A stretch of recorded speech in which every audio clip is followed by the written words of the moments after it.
గగన్ చేసిన దీక్ష ఫలించి Sharada operation success అవుతుంది. ఇక దాంతో గగన్ చాలా హ్యాపీగా ఫీల్ అవుతూ డాక్టర్కి థ్యాంక్స్ చెప్తూ ఉంటాడు.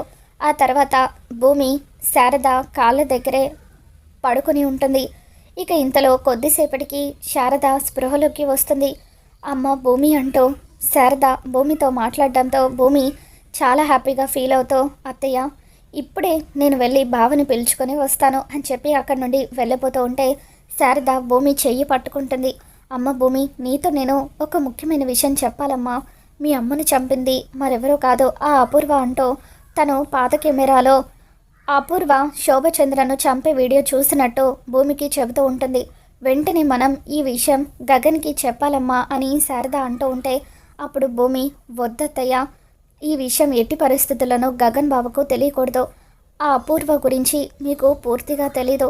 ఒకవేళ ఇప్పుడు మనం బావకి ఆ అపూర్వ గురించి చెప్తే ఆ అపూర్వ అంతు చూడటానికి బావ వెంటనే అక్కడికి వెళ్తానని అంటాడు. అప్పుడు అపూర్వ బావను ఏం చేయడానికైనా సిద్ధపడుతుంది. అందుకే ఎట్టి పరిస్థితులను బావకి ఈ విషయం తెలియకూడదు. బావకి ఈ విషయం తెలియకుండా మనం జాగ్రత్త పడాలి అని చెప్పి భూమి శారదతో అంటూ ఉంటుంది.